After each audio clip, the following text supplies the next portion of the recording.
बहुत समय पहले की बात है। भारत के उत्तर पूरब में घने जंगलों और ऊंचे ऊंचे पहाड़ों के बीच एक रहस्यमयी राज्य बसा हुआ था। उसका नाम था विरामगढ़। इस राज्य के बारे में कहा जाता था कि वहां दिन में तो सब सामान्य लगता है, लेकिन रात के समय जैसे कोई अदृश्य शक्ति जाग उठती थी। लोग कहते थे कि रात के तीसरे पहर में जंगल से अजीब अजीब आवाजें आती थीं। कभी कोई हंसता, कभी रोता, और कभी कभी घोड़ों के दौड़ने की आवाज। राज्य के बाहर के लोग तो क्या, खुद विरामगढ़ के निवासी भी इन बातों को लेकर सशंकित रहते थे। वर्षों से वहां एक अजीब सी परंपरा चली आ रही थी। हर पूर्णिमा की रात को कोई न कोई व्यक्ति अचानक लापता हो जाता था। राजा वीरसेन ने कई बार सिपाहियों को जंगल में भेजा, लेकिन वो या तो लौट कर नहीं आए, या जब लौटे तो उनका दिमागी संतुलन बिगड़ चुका होता। राजा वीरसेन बहुत ही बहादुर और न्यायप्रिय शासक था। उसने निश्चय किया कि इस रहस्य से पर्दा उठाकर रहेगा। पर समस्या यह थी कि कोई भी सैनिक या योद्धा इस काम के लिए तैयार नहीं होता था। तभी राज्य में एक दिन एक अनजान युवक आया। उसका नाम था आर्यन। वह लंबा, गठीला और देखने में अत्यंत साधारण, किंतु उसकी आंखों में गहरी चमक थी। उसने राजा वीरसेन से कहा, महाराज, मैं इस रहस्य को सुलझाना चाहता हूं, मुझे इजाजत दीजिए। राजा ने पहले उसे बहुत समझाया, मना भी किया कि यह जगह बेहद खतरनाक है, पर आर्यन अपने इरादे का पक्का था।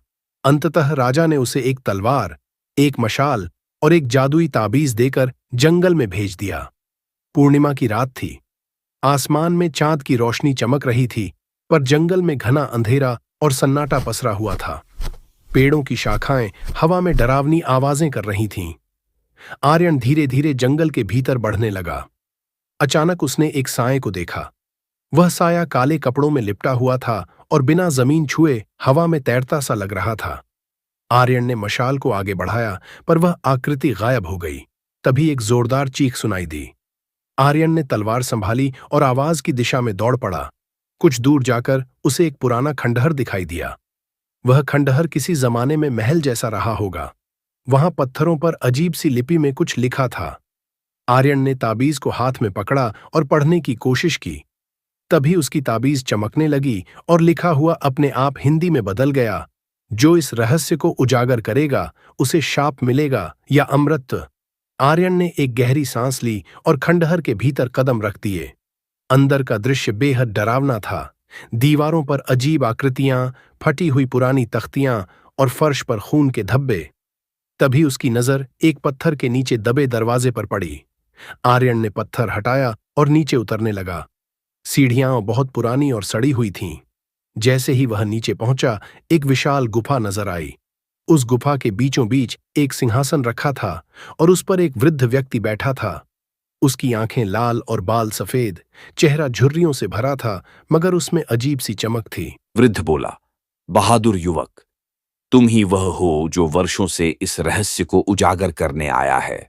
मैं हूं महासिद्ध वज्रनाथ। आर्यन ने तलवार तानी। कौन हो तुम और क्या है इस राज्य का रहस्य? वज्रनाथ हंसा और बोला, सैकड़ों वर्ष पूर्व मैं इसी राज्य का राजगुरु था। मुझे तंत्र मंत्र का अद्भुत ज्ञान था, पर जब राजा ने मेरी शक्तियों से डरकर मुझे यहां बंदी बना दिया, तो मैंने इस राज्य को शाप दे दिया।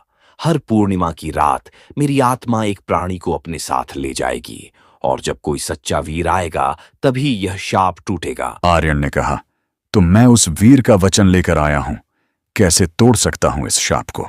वज्रनाथ ने कहा, तुम्हें इस तलवार से मुझे भेदना होगा, लेकिन ध्यान रहे, यदि तुम्हारा मन डगमगाया तो तुम भी श्रापित आत्मा बन जाओगे। आर्यन ने आंखें बंद कर ताबीज को कसकर पकड़ा और पूरी शक्ति से तलवार फेंकी। तलवार सीधे वज्रनाथ के हृदय में धंस गई। तभी पूरी गुफा में तेज रोशनी फैली और वज्रनाथ की आत्मा धुएं में बदलकर हवा में विलीन हो गई। अचानक खंडहर की दीवारें गिरने लगीं। आर्यन भागते हुए ऊपर आया। जंगल अब शांत था। आसमान में बादल छट गए थे और पक्षी चहचहा रहे थे।